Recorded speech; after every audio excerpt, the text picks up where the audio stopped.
about our address was how we run the town with zero property tax. And it can be done. We're a small municipality. I know some municipalities are bigger and they have a difficult time doing something like that. But there is a secret. And it's not very much of a secret, but if you have conservative people serving, the majority, we have 5 council members, so we got 3, then that's all it takes. And you need a conservative people. If people don't ask for stuff, we don't have to spend. And a lot of it starts there. When people come and ask for whatever it may be, you either have to give it to them or you have to say no. So saying no becomes the easiest way of not spending money. If you're not willing to say no, then you're not going to have to do it properly. We've had that for years. We've had it since 2005. I voted on it before before I got elected. Regardless of what the new today said, Mayor Walker had nothing to do with it.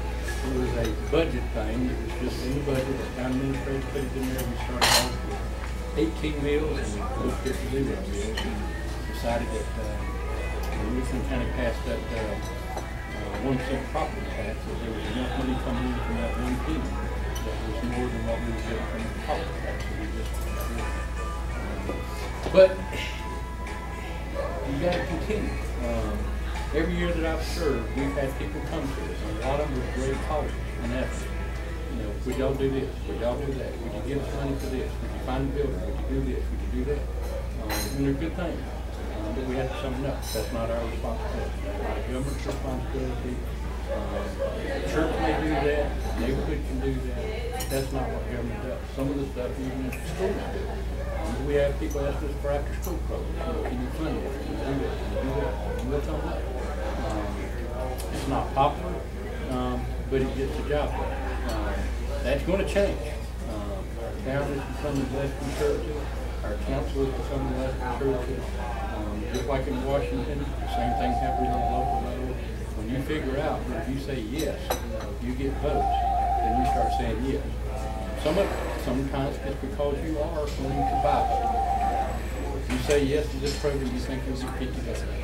You just discuss a minute ago in Irmo, about 11,000 people that live there, 12,000 that simply. A couple years ago when I ran, there was about 6,700 people registered to vote. That particular year, 800 people voted.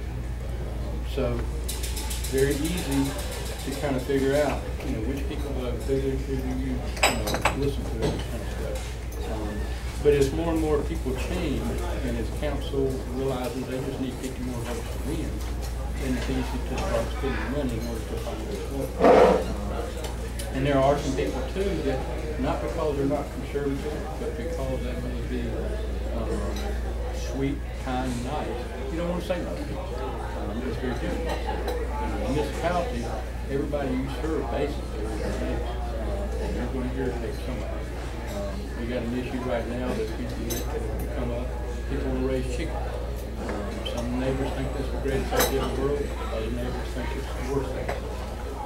And to me, it's not a important issue, but it's going to probably split the council and split the town just a little simple over chicken.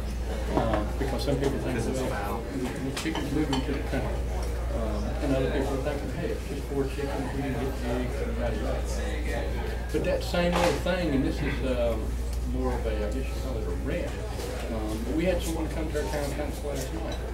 Now, the people with the chickens, and this will give you a bit of perspective on different people, conservatives, liberals, and all that. This one group of those chickens came to us a couple weeks ago talking about it, and they had an ordinance. They wrote up their own ordinance. They said, here's what we're going to do, here's how many chickens we're going, here's how we're going to regulate, here's how we're going to control it, here's all the actions, all the policies we're going to set. It says this day. We had somebody came last night and said, we would like to have a community garden. We would like the town to find some land, because there's plenty of land around here that isn't that belongs to us.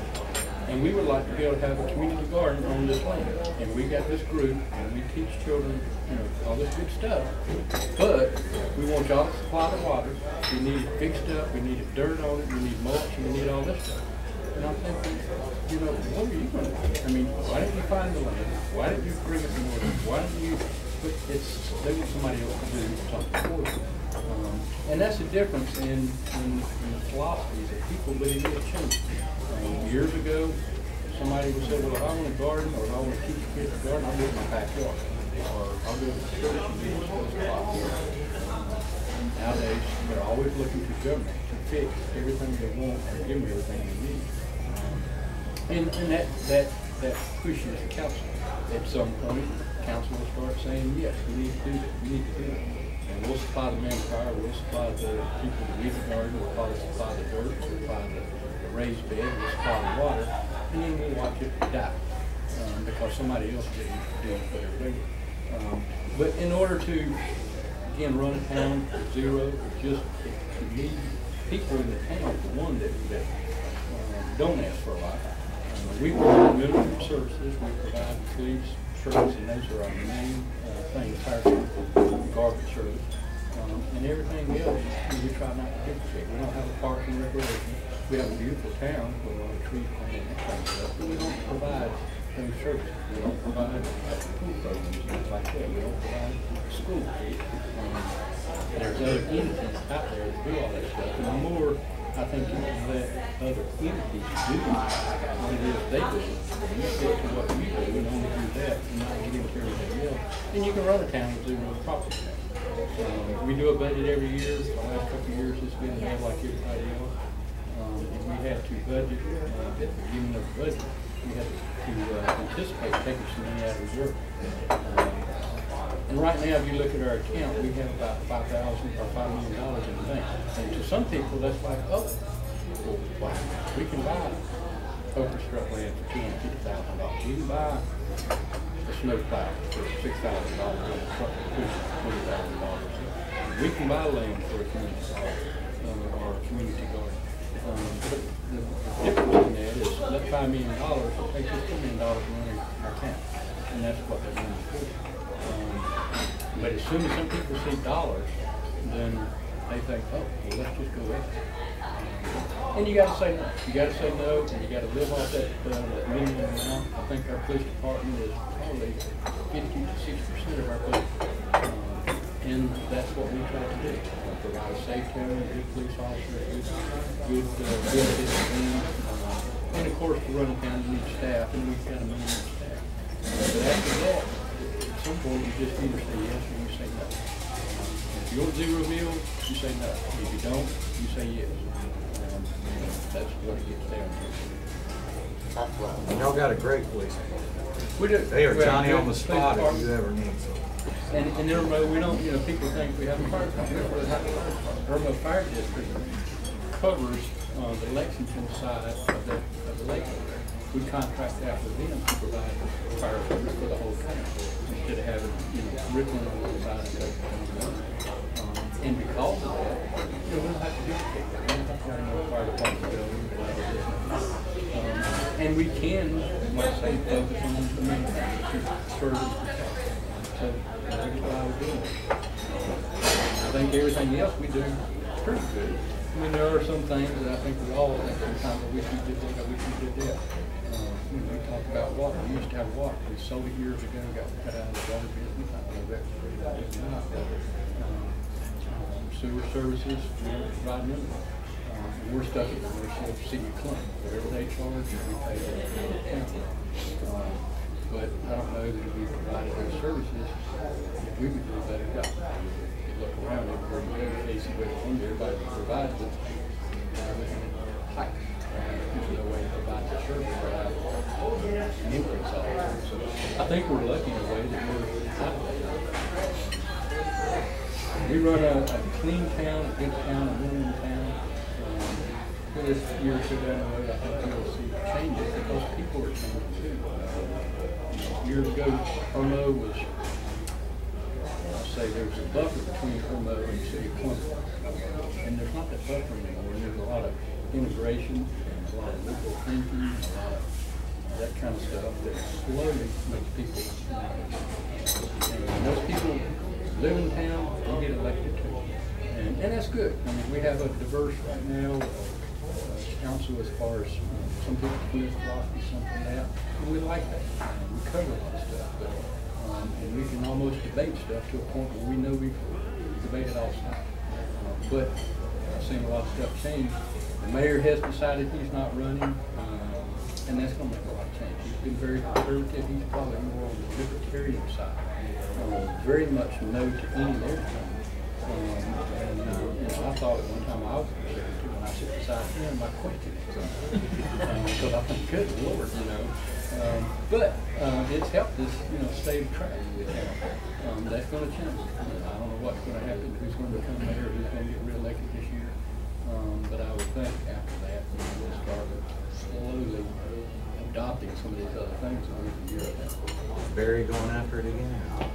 Barry, I haven't officially, you know, heard anything, but if I read that and I look at the emojis and see his head coming out and all this stuff, then I would figure out from there he is. I haven't made an official announcement. I probably will this week. I probably will. I think there's some other people that are in the race or thinking. I don't know who's going to jump in there. I wouldn't be surprised if all 4 councilmen jump in there and 3 or 4 other people. It'll be interesting this year. It'll be probably interesting. I don't know. It could be a nice, clean race. Tell Fatback he don't want that job. Huh? Tell Fatback he don't want that job. You know, he's just focused on Columbia right now. And I think Kim would say this. Sometimes I don't know why anybody we discussed something not too long ago about the criminal background checks. And in discussing that, one of the things the law says is that you can't be mentally incompetent to run for office. And I'm thinking anybody that runs for office must be mentally incompetent. I mean, why would we do this? Why would anybody? And you know, I have it kind of easy because I think I serve with some good people. We got into some chill collecting and stuff, buying land and some other stuff. But when I read, you know, about Hughes, I wonder sometimes. I think I got it bad. I mean, that's, you know. But, you know, you do what you do, and when you probably one time after he got beat, I was talking to him about something, and he mentioned, you know, he ran for 20-some years too, and then got defeated. And he said it probably took him 3 months or 6 months to one day walk down the street and realize, wow, this bothers me. And then he thought, you know, hey, this is great. And then he couldn't figure out why he did it. And so, but that's about it, I guess. I have a question. Mm-hmm. Roughly, what percentage of your general funds come from franchise fees from the electric company? Not a whole lot. If we look at our, say, I think this year it was 4.5